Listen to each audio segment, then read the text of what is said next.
Well, thank you very much, and I really should say congratulations on another great event. It was a pleasure to be here last year.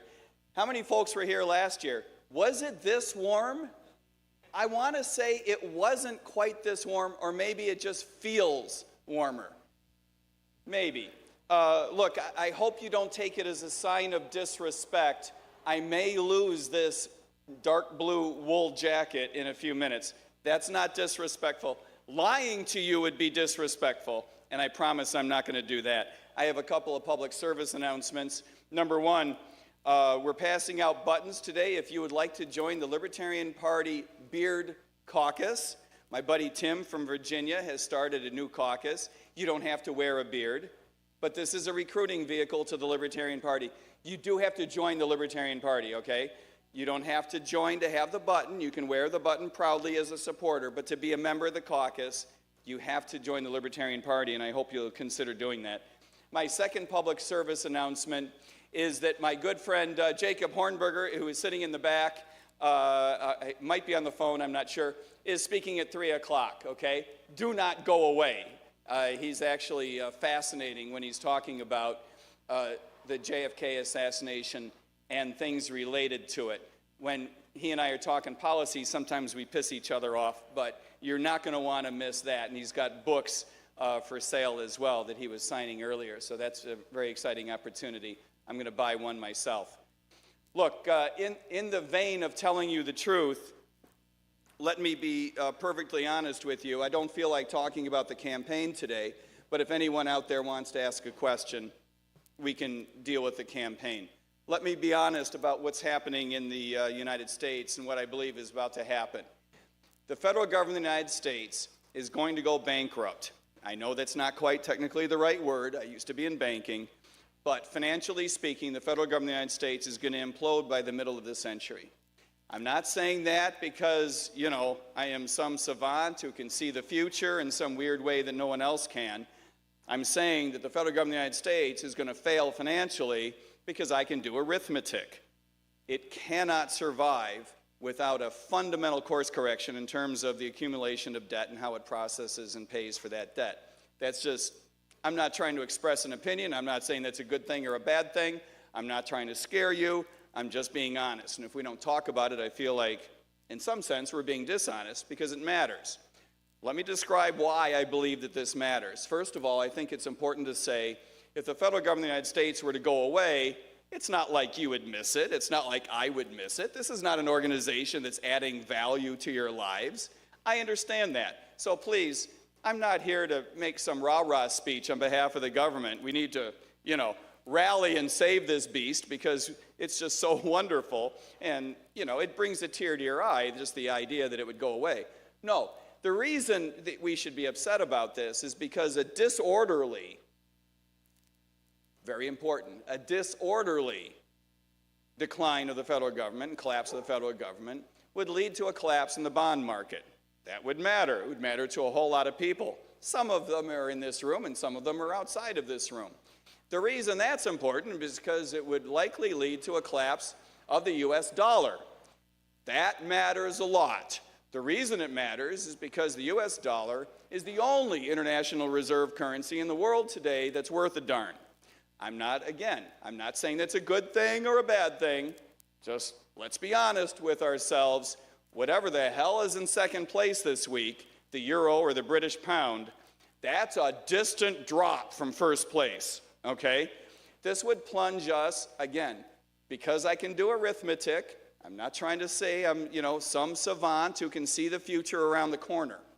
Because I can do arithmetic, I can tell you that a collapse of the US dollar would plunge the world into a deep depression, and I don't mean recession.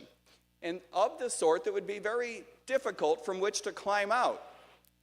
Without a working reserve currency, international trade would be problematic, and therefore climbing out of this depression would be a decades-long proposition and possibly the type of depression that would cost us generations of economic development. This matters. This is about to happen without a serious course correction in the federal government. And so what I'm suggesting today is that we focus our politics on some very practical things. I love to talk about policy in the context of philosophy. I love to say things like this. You'll recognize this. As liberty lovers, we are the philosophical descendants of the people that wrote the Declaration of Independence, that put together the Constitution. It is therefore up to us to stand up and lead the charge back toward the Constitution. Now, doesn't that sound like nice language? Yes, it is. Give me a rah-rah. That sounds good. And I believe it's absolutely true, by the way. If you're waiting for an everyday, run-of-the-mill Democrat or Republican, and I'm not saying all Republicans, but if you're waiting for a normal Republican or a normal Democrat to lead the charge back toward a government of delimited powers or fiscal conservatism or to choose peace over war, I'm sorry, you're waiting for something that's not going to happen. This means that people with their eyes open regarding liberty also need to have your eyes open with regard to the likely financial collapse of the federal government and the depression that will follow that worldwide. You do not have the luxury or, to be honest, the right to look the other way on these issues. This is a responsibility for people like us, because there aren't other people out there who are not liberty lovers, who are just going to bump into a solution to these problems by happenstance or the law of large numbers. That is just something that's not going to happen. We need to take this very seriously. And it's not because this is in some weird way attached to our campaign. This isn't about Mike. This isn't even about Chase. And by the way, go check out votechaseoliver.com. He's a great young man. He's a great candidate, and I think you're going to like what you see. This isn't about the campaign. It's not even about you, and I hope that doesn't hurt anyone's feelings. This is about a whole lot of people who are not here today, who are outside of this building and outside of this state, people who can't spell libertarianism, who don't know that there's a Libertarian Party, who in some cases don't care about the Republican Party or the Democratic Party, and maybe they're members or maybe they're not. People who are among those who can least afford for the federal government to take their resources and use those in ways that undermine our economy and undermine our safety and security.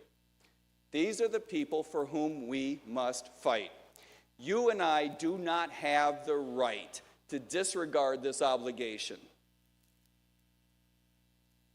This is the way that I choose to wage this fight, at least for the next 5 months. But however you choose, I urge you to take it seriously.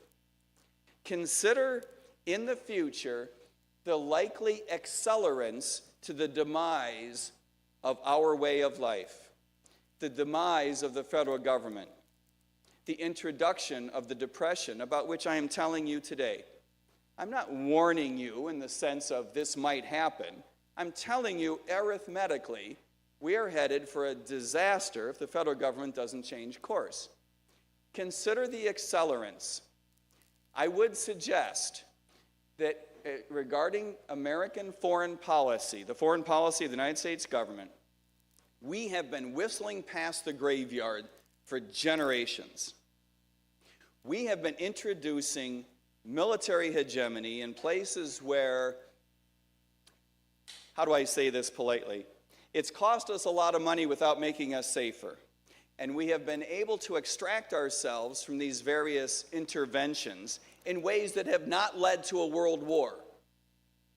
But every time we do, we spin the wheel. How many times can you spin the wheel before you end up in a situation from which it's not going to be so easy to extricate yourself? By the way, I'm not making an argument for changing our foreign policy on ethical grounds. I think that we might all agree that ethically speaking, we understand that the federal government of the United States is pursuing a set of foreign policies that do not align with our values. I'm asking you to set that aside for a moment. And I'm asking you to recognize what most Americans are waking up today to realize, that military interventionism has produced a number of episodes, none of which would Americans point to, by and large, and say, notwithstanding the fact that that cost us $1 billion or a bunch of billions of dollars, notwithstanding the fact that it cost dozens of lives or thousands of lives, that was a good idea anyway. There aren't examples of that. Americans don't say that because it's not true. And by the way, regarding Afghanistan and Iraq, let this sink in. It wasn't billions of dollars, it was trillions of dollars. And oh, by the way, we didn't lose thousands of lives, we lost well over 1 million human lives. This does not align with your values. I understand that. It should make you angry. But what I'm asking today is for you to steel yourself for a battle ahead that matters in a way that's more important than your feelings or mine. If we do not correct course, we are headed for a world war. I don't know yet whether it'll be over Taiwan, whether it'll be in the Middle East, whether it'll be because we again mishandled NATO policy, or because of something else. But I can tell you that you cannot spin the wheel as many times as our government does and not expect to end up in a situation which is going to accelerate the financial demise of the government. Consider other possible accelerants to this problem. Coming out of COVID, I would like to suggest that there were 2 lessons learned. One, learned by our government, that if you play your cards right, if you control the flow of information and the timing of it, and if you spend enough money and you have the right people in place, you can make a lot of Americans do a lot of weird things. And the other lesson I would suggest was learned by all of us, and that lesson is the following. If you play your cards right, and you have the right people in place, you spend enough money and control the flow of information, you can make Americans do a lot of weird things. It's exactly the same lesson, but learned in 2 very different ways. This means you should absolutely see it coming next time, and we won't, but we should. A lot of Americans won't. We'll be ready for it, kinda. And the government will come in a much more ferocious way than ever before. What does that look like? Does that look like civil unrest, like the summer of George Floyd? Does that look like civil unrest, like January 6th? No, it doesn't. Use your imagination. Civil unrest can cause a government hell-bent on control a hell of a lot of money and political capital, and that creates a downward spiral.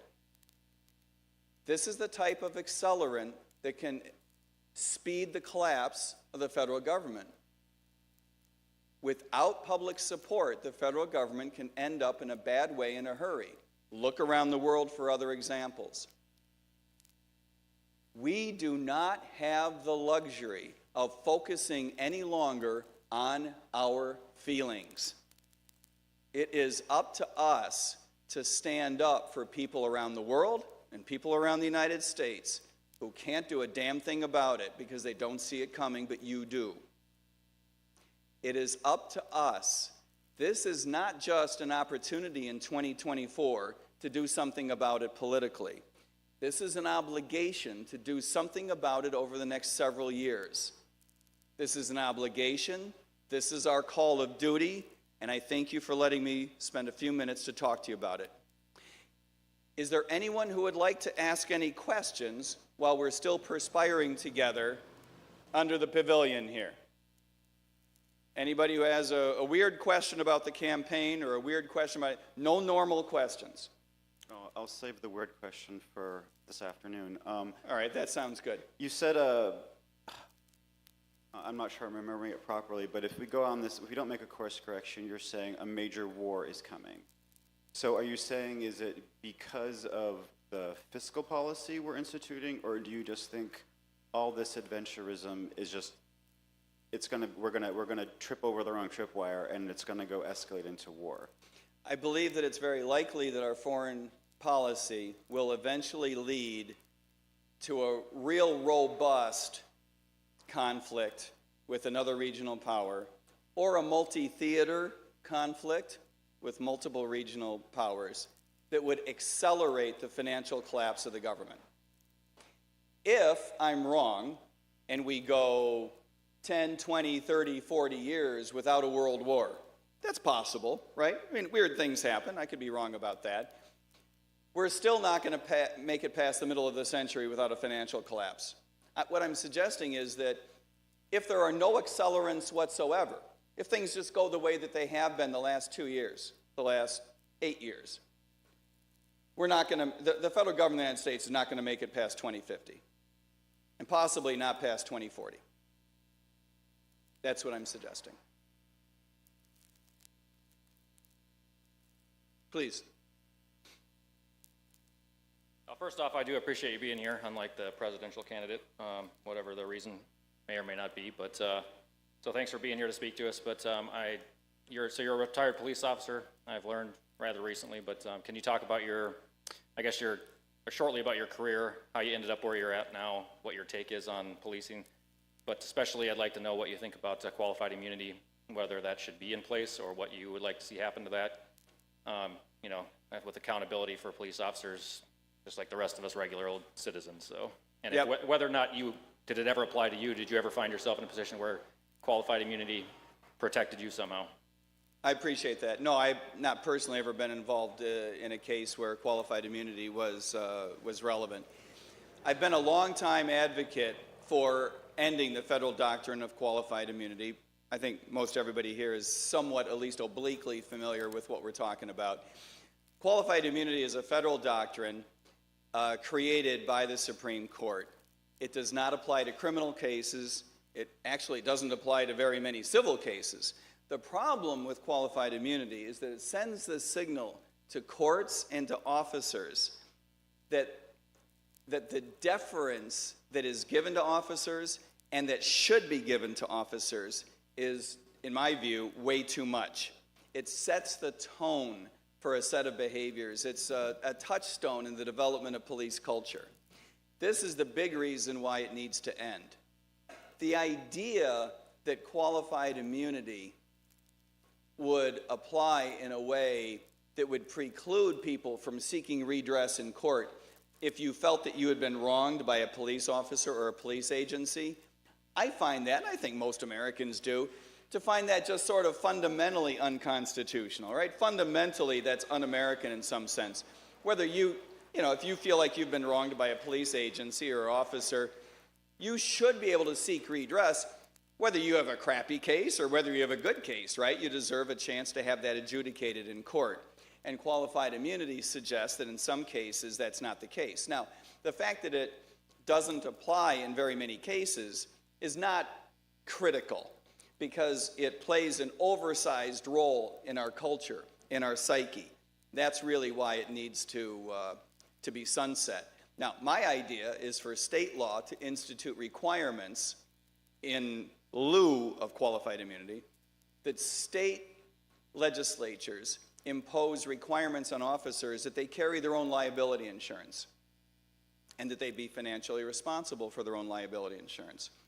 Nobody here is talking about a system in which, you make a good faith, honest mistake at work one day and you lose your house the next day. That's not what we're talking about.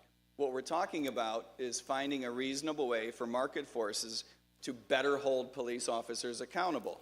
The object of the game is to make the industry of law enforcement, the business of policing, more like other industries. Consider, for example, malpractice insurance that's carried by doctors, right?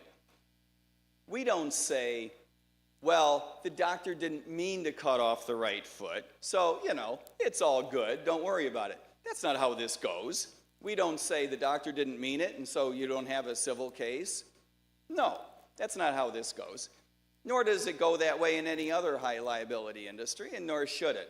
So what we're talking about is some form of malpractice insurance. Now, as a practical matter, I do believe that if you were to end qualified immunity, you would see more expenditure on liability insurance at the agency level, right? But I believe that what we really want are requirements for officers to carry their own liability insurance. So, you know, if you really stink at your job, you're going to get your rates jacked and you're going to get priced out of the market. That's sort of how we want that to work. Does that make sense? As opposed to the cities have to flip that bill, like what happens now. Right. Someone sues a city, and then the taxpayers fork over $1 million. You're saying the police officer is liable. The police officer needs to be liable at least for his insurance, right? You can't stop people from carrying insurance. I mean, nobody should be in a high liability industry without carrying insurance, either paid for by your employer or paid for by yourself. Now, as a practical matter, we recognize that those costs are going to eventually be passed on through market forces to employers. Employers will have to pay more in salaries to recruit officers. I understand that. But we want officers to be on the hook for the changes in your premium rates if you really stink at your job. That's what we're talking about.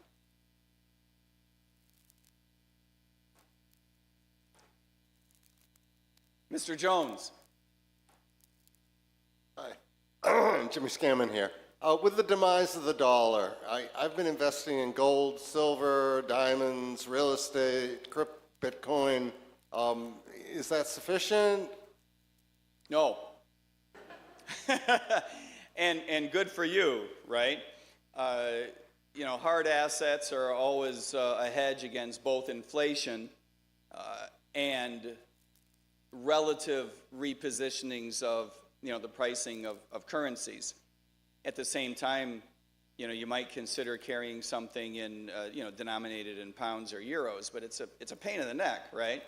And Bitcoin and other digital currencies, absolutely. I carry a little bit Bitcoin myself, not a huge amount. The problem, as I see it, is that you could hedge yourself, right? You could hedge. You can own your own house. There are things that you can do. The problem is that most people can't. The problem is that you can't totally hedge against something as ubiquitous as a collapse of your favorite currency, right? The problem is that because your expenditures are in US dollars, you're going to have a little bit of collapse in pricing to your advantage. However, the problem when a currency collapses is that markets don't work well.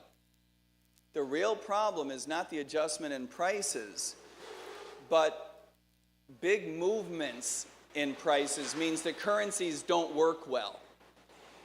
And when currencies don't work well, people don't feel like they can trust keeping their assets denominated in dollars. And that means a redeployment of investment that leads to profound depressions in various places. And that's really the problem, is that markets don't work well in those situations.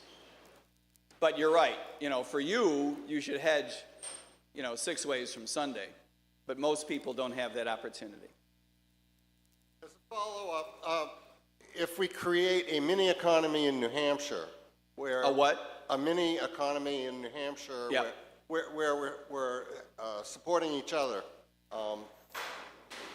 is that another possible way to insulate ourselves from the larger economy collapse? You can insulate yourself, but it's still going to cost you a hell of a lot of money. You know, we know from other examples around the world that when you try to insulate yourself, what you're actually saying, the flip side of that, right?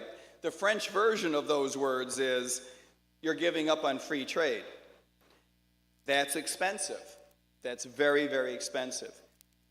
And there's a hidden cost that we didn't realize in the Soviet Union until the Soviet Union fell.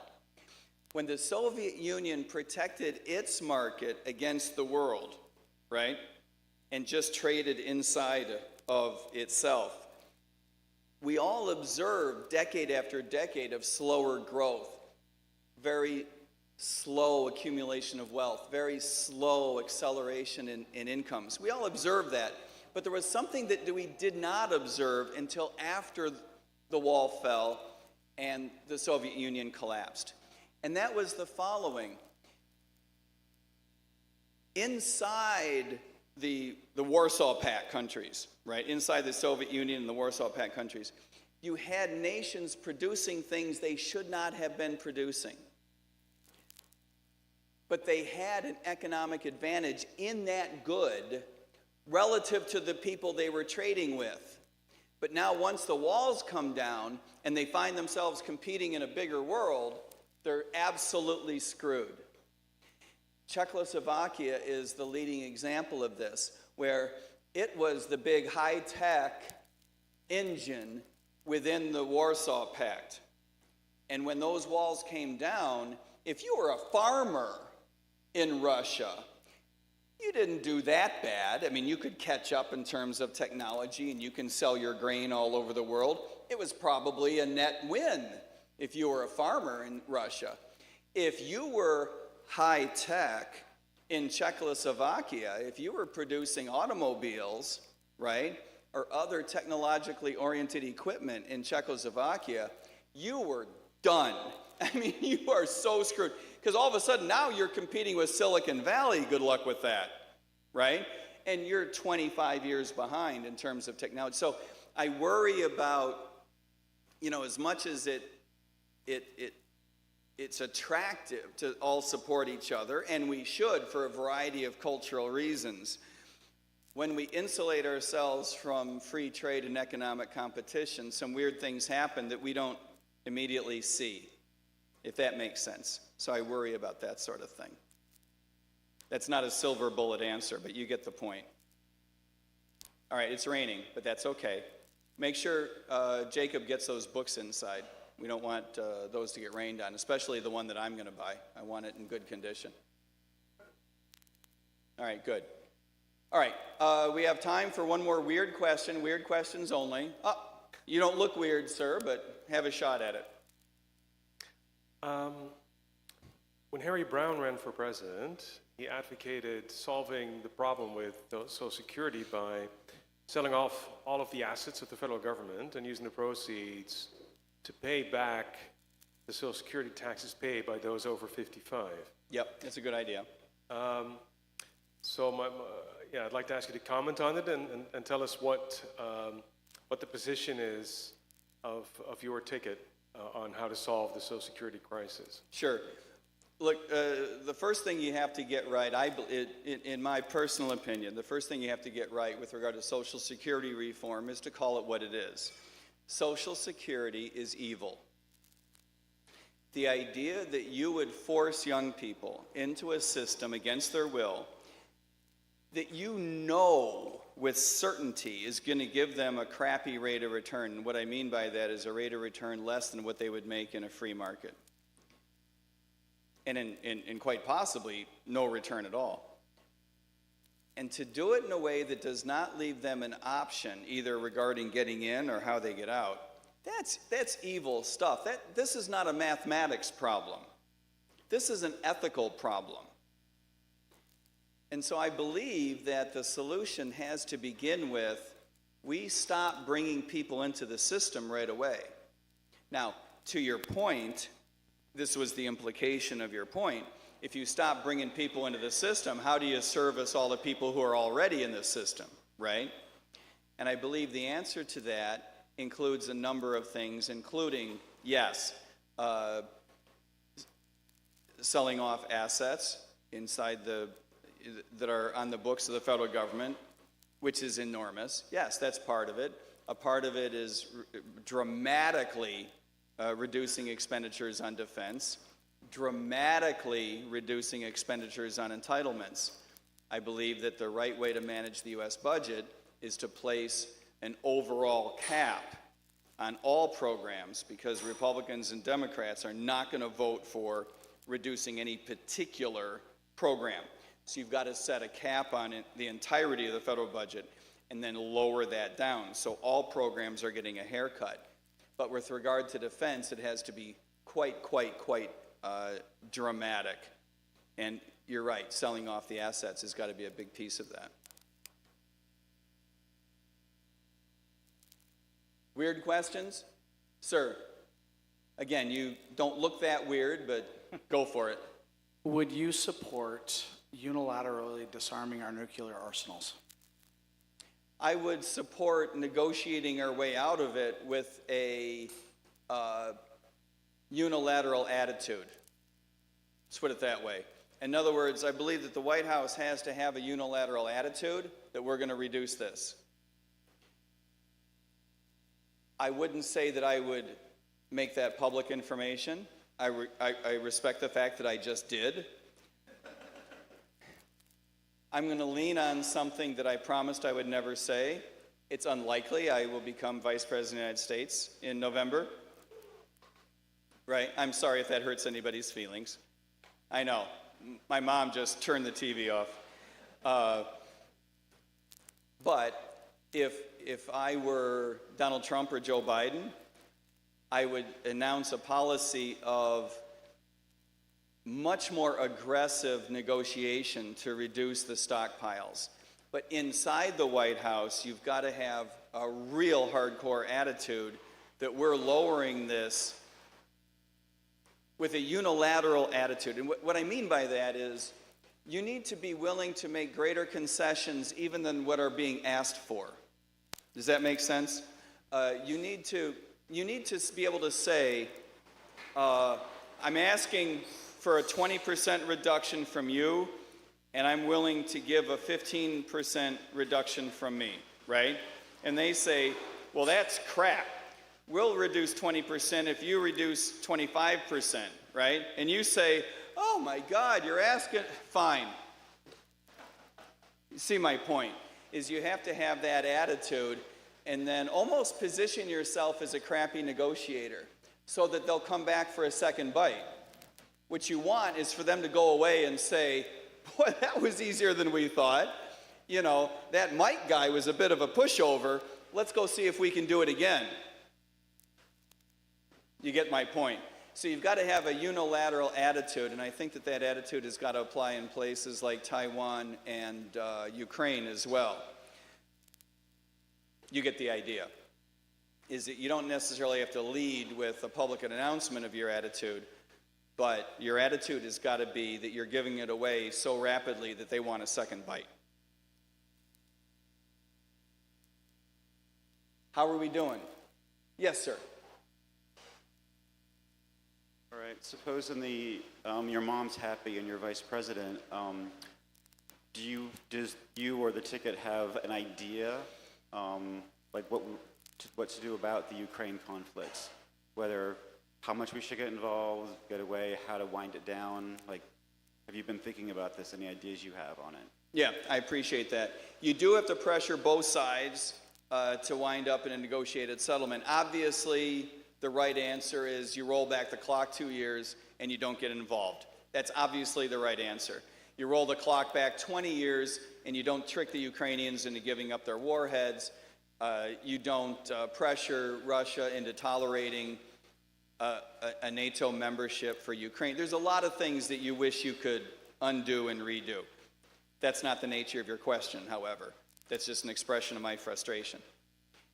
You can pressure both sides. Obviously, you've got to speak out of both sides of your mouth. You've got to tell the Russians that you're about to give more in aid, and you've got to tell the Ukrainian government you're about to give less in aid. So I'm not suggesting that this is easy, but you do have to pressure both sides to come to a settlement. The other thing that I think that we need to recognize, and I lay this at the feet of so many of my Republican friends, we need to publicly recognize that it is not a matter of American strategic interest what happens to certain pieces of land that are presently ostensibly governed by Ukraine and the extent to which governing responsibilities are transferred to Russia. Now, we might lament that, you might not like it, I might not like it. Maybe we stand up and wave our arms over our heads and we say, that really sucks, that was naughty, but there's a big difference between I don't like it, or I think that that was the wrong thing to do, or that stinks. There's a big difference between that and that's in the strategic wheelhouse of the American people. And so we need to get off of this idea that it's in our interest to continue giving billions of dollars to Ukraine to propagate its defense against Russia. As much as, you know, as an ethical proposition, I get the pro-Ukrainian argument. I'm not sticking my head in the sand. I get that. You know, look, the Russian government is one of the few that makes ours look smart. I understand that. And that makes ours, you know, look pacifist. I get that. I'm not making an argument that the Russian government is something that we should laud. But there's a big difference between pointing out that they're full of crap, they stink at what they do, and they operate without any ethics whatsoever, and saying, therefore, it's in America's strategic interest to keep the war going. Those are two really different things. Hey, Mike, what part of the Libertarian Party platform would you disagree with or change? Oh, boy. I did it. Yeah, you did it. You have any examples in mind? I really don't. I'm working on it. I don't have an example in mind yet. Go ahead. You can say you agree with the whole platform. That's fine Well, with me. I think I do. But let me throw out. I actually believe that we need to take medical freedom more seriously. I like the idea of potentially standing up for a constitutional amendment for medical freedom, and that really bothers me because I'm a big believer that the Bill of Rights was in some sense, you know, should have been unnecessary. You know what I mean? Right. And having said that, you know, they were probably right.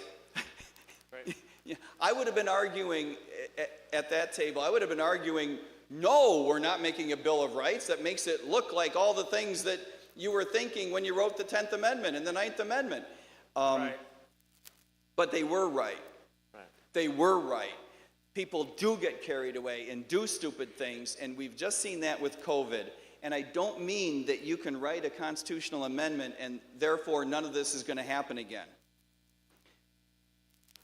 But I think that we have proven over the past couple of hundred years in the way that we litigate the Bill of Rights that a constitutional amendment does help. In other words, as screwed up as our relationship is to the government, I worry that without the Bill of Rights it would be worse. It would be worse. If we didn't have the Second Amendment, if we didn't have the First, you know, we even refer to the First Amendment rights as such. Right. Right? You know, I find myself, I've done a couple of, you know, Australian podcasts, and I say, you know, with regard to your Second Amendment, with regard to your gun rights, you know, Yeah. we talk about that. That's how important it is. So I think that that's important. Chase and I are both big believers that medical freedom includes, for example, asking children to wait until they reach an age of consent for discretionary surgeries. I don't think that's in the platform. So in that sense, we're a little bit more conservative on that little tiny piece. We're a little bit more conservative than the platform is. Right to die? What's that? Right to die?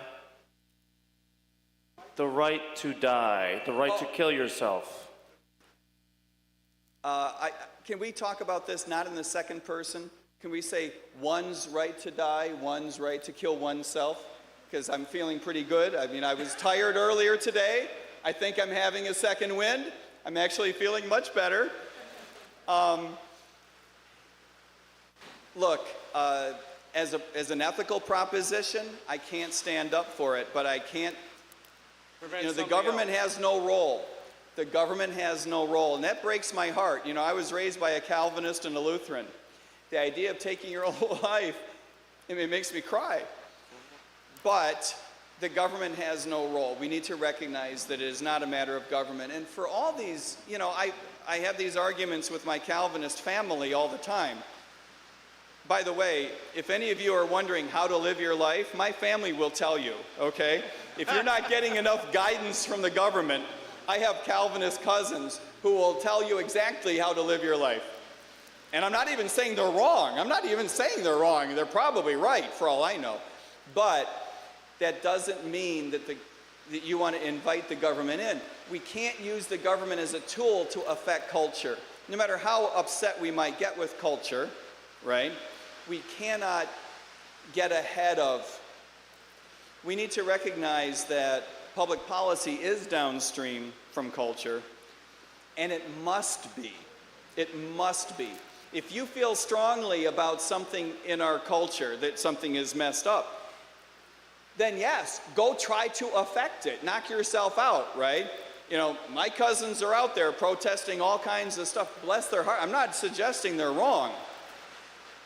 But that doesn't mean I would support their right or their tactic to use public policy as a tool to get their way. So that's a terrible question. Good question. You're welcome. Well, you're Thank you for your answer. Thank you. So I heard you say that it was a mistake to trick the Ukrainians into giving up their nuclear weapons. Don't you think so? I do, but Especially from their point of view. Yes. Even if we thought it was a good idea, even if a bunch of Republicans today and Democrats today thought it was a good idea, there's an argument on both sides. I get that. Even if, from the Russian point of view, they said that was a good idea. Even if everyone agreed it was a good idea. From the Ukrainian point of view, you've got to at some point say, whoa, blew that one. yeah, well, I agree with that position, but the good news is we can actually correct that mistake and allow them to buy nuclear weapons. I'm sorry, say that again. I said the good news is we can correct that mistake by allowing Ukraine to buy nuclear weapons. Would you support that, that policy? Look, I support your right to buy nuclear weapons, so I guess I wouldn't suggest that they don't have the right to. The problem with that is that they would go to Congress for the money, and I got a problem with that. But if they can find someone who would sell them, and look, nuclear proliferation is something that I do think we need to take seriously because there are serious side effects, if you will. Okay, there are serious side effects. The use of nuclear weapons is going to affect, you know, places that are important, like Eastern Virginia, if you know what I'm trying to say. And even if the bombs are dropped far away. So this isn't a normal question of just, you know, market forces deciding who should be allowed to buy what. I think that we need to take nuclear proliferation really seriously because the side effects are outside of the parties making the decision. And so for that reason, I'm not a big fan of allowing nuclear weapons to proliferate. I'm not going to go to war over it. I'm not going to invade Ukraine if they want to buy a nuclear weapon from China. But that doesn't mean I think that the American military-industrial complex should be feeding that.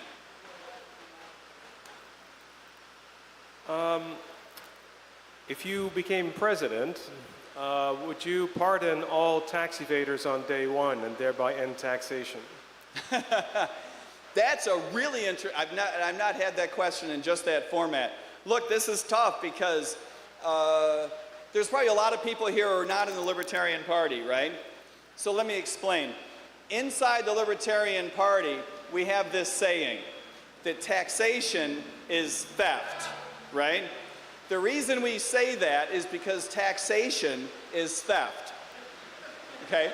Now, it is hard to prosecute someone for defending themselves against theft. I'll give you that. And that's a real problem. The reason we have allowed our government up until now.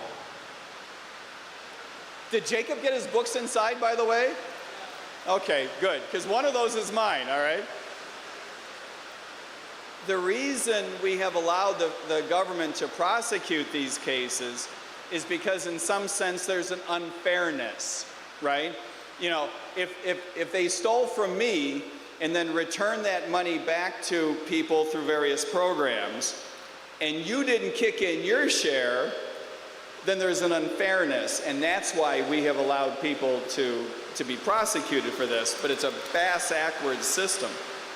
What we need to do, in my view, we need to end the idea that there's a direct relationship between us and the federal government. We need to end the income tax and replace it with the federal government going to states to get the money, directly to state legislatures. So that if a state legislature doesn't come up with the money, you know, Nebraska can be mad at Minnesota, you know, if they're not, you know, they'll have to work that out. But for anyone who's ever been audited, as I have been, it's a nasty process and it's not a fair fight. You know, you are guilty until you prove otherwise. You do not have the resources that the federal government does, who's prosecuting you. It's a real problem. Now, in my case, I was able to outlast them just because they were stupid. And I make no pretense whatsoever to having any level of sophistication in this matter. I just kept it going for 3 years until they replaced the analysts so often that they just said, you know, we're going to have to close this case because we don't understand it anymore. I literally outlasted them just because they were too dumb. But that is not a process you want to go through. In my view, you need the state to stand up for your rights. If there's anything a state government should do, and there's precious little that we would agree a state government should be doing, it should be standing up for your rights, and in particular against the federal government. So that's why I believe the federal government should be forced to go to legislatures for the money, if that makes sense. Sir.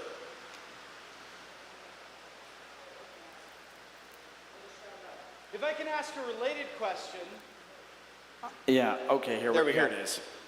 If I can ask a related question, would your administration with Chase Oliver, would it be willing to pardon those found guilty of victimless crimes? Where if, we often say, as libertarians, right, that if there's no victim, there's no crime. Would you be willing to use the pardon power to pardon anyone who you can't name a victim? Yes, absolutely. I think this is really critical. You might have noticed that at the Libertarian Party, Donald Trump addressed this issue only slightly when he said that he would free Ross Ulbricht, right? And he left off Julian Assange, right? For example, I mean, he left off everybody else, but yeah, exactly. And the reason that Assange and Snowden are so important, and the fact that he didn't bring them up is so important, is because it suggests that he likes the popularity, right? Donald Trump likes the popularity because he, in some sense, understands the war on drugs is unpopular. You know, I think those are the dots that he's connecting. The dots that I don't think that he's connecting are that the reason Assange and Snowden went to jail is because they stood up to the state per se, right?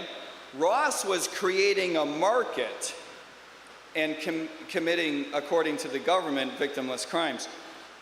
These other guys were literally standing up to the state. That's a big, let that sink in, right? So Trump is in effect saying it's not a matter of victimless versus, you know, there is a victim. He's saying if it's only the war on drugs, that's one thing. But don't stand up against me, right? Don't stand up against the state. I would argue that it's even more important to free someone like Snowden, right? Who, and look, I understand. I'm not trying to be silly. I understand that what he did was, according to the existing criminal code, illegal. I get that. That's the problem. The case isn't the problem. The case is that the state really thinks it should be prosecuting people who reveal information to the American public. Which brings up this other case, I can't remember his name now, in the Air Force, he revealed information about how the war in Ukraine is going. I think this is a fascinating example because what was revealed was that the war in Ukraine wasn't going very good, right? The money that we were spending was not getting a good bang for the buck, basically. That's the information that was revealed. And I get it, you know, He was naughty. He revealed information the state said would be prosecuted if he did it. I get that, okay? Consider who already knew about that information. The Russians already knew how that was going. The Ukrainians already knew how that was going. The only people from whom the government is trying to keep that information is you. Think about that. This was not a matter of undermining national security. This was a matter of keeping you from having the information that would be useful to hold the government accountable, or at the very least, to change their plans. I think that is a very important case, because at no point was he saying to himself, oh, I'm going to make a boatload of money off of this. Yes. Regarding what you said about federal government getting money from the states, which is how it was done originally. So if New Hampshire is just really unsatisfied with everything that the federal government is doing and doesn't want to send its money, what would you do if they said, well, we're leaving the United States of America? I would be disappointed, but as I said earlier today, you know, I think we have to say to our friends in New Hampshire, we're still going to be friends. We'll see you in the basement of the church at the potluck on Thursday night. You have a right to secede. I think that that is well understood. I don't think that there's much, to be honest, I don't think that there's a great counter-argument. I realize that a lot of people make a counter-argument, but I don't get the impression that those arguments are terribly impressive, either on technical grounds or on ethical grounds. You have a right to secede. However, I would say I don't think it's a good idea. At least it's an idea whose time has not yet come. I would like to say give Chase and me a chance to do some things right and kick the tires on the Libertarian administration before you quit. There may come a point at which there is no good alternative, but I don't think we're there yet. It's a very messy proposition. That's my view. That's not to say, you know, don't because you'd be naughty. I just don't think it would solve all of your problems. A lot of our political problems are inside the state itself. Yes, sir. Are you the Mike Ter Maat that violated the Fourth Amendment rights of Michael Rondale in 2019? I am the Mike Ter Maat who didn't. Were you named in that case? Yes. No, don't go away. Yeah, that's weird. That's it? That's all you got? I would like to know about it, if you would like to tell your story. I can tell you the truth. I'm not going to tell my story. Sure, I mean, it was not a court case that got adjudicated that you violated somebody's Fourth Amendment rights. Well, okay, let me do you a favor and tell you the truth. There was a case of mistaken identity that my team put the wrong guy in handcuffs. He was in handcuffs for nearly 6 minutes. The reason he was in handcuffs because of this case of mistaken identity was because we were dispatched to this location. He was there. He matched the image that had been given to my team regarding who it was that they were looking for. They were looking for some violent felon from another jurisdiction who they believed had fled to our jurisdiction. So we didn't have perfect information, but we had a description. He matched the description. We put him in handcuffs, and it was within, like I say, 6 minutes, it was revealed his mother was able to produce an ID card, and the ID card suggested he had a different name and that we had the wrong guy. Now, as you might imagine, it's not just embarrassing, it's terrible. And I don't like, there are a number of people who have tried to minimize this case saying, well, it was only, 6 minutes or something like that. No, I mean, if you've been wronged by a police agency, no one has even accused an officer in that case of trying to do the wrong thing, or, you know, working with bias, or, you know, being negligent or something. No one's even made that accusation. But notwithstanding all of that, if you believe that you've been wrong, there's a mistake that's been made, you deserve the right to adjudicate this in court. And this fella has pursued adjudication in court, in civil court. Qualified immunity doesn't apply or anything like that. And he will be compensated, as I believe is appropriate. It's not up to me what the appropriate compensation is, but yeah, it's making its way as I believe it should be. I typically don't spend a lot of time bringing up the case. I believe that he has the right to have this adjudicated in relative privacy. It's obviously a public matter, it's a matter of public record, but you know, he deserves to be able to adjudicate this without some politician popping off at a microphone 1,000 miles away. Back to the topic of New Hampshire independence. Do you see any value in the concern that the longer something like that is put off, the more difficult and messy it could be? What's that? Whereas separation, secession. Separation of what?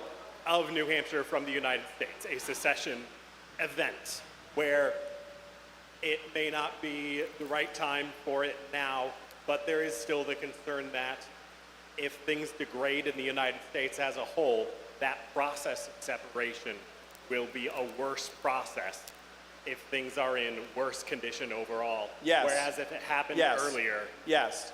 Okay. Yes. I agree 100%. As a matter of fact, if we were to turn back the clock and have this conversation 150 years ago, you know what I mean? If I could have shown you in 1840, right, what it looks like in 2024, maybe you and I would have agreed, you know what? We need to change course. Maybe that doesn't necessarily mean secession is the perfect answer, but yes, we need different answers at a fundamental constitutional level, whether it's secession or not. Thank you. Thank you, Olga. Thank you so much for being here. Give a hand for Mike.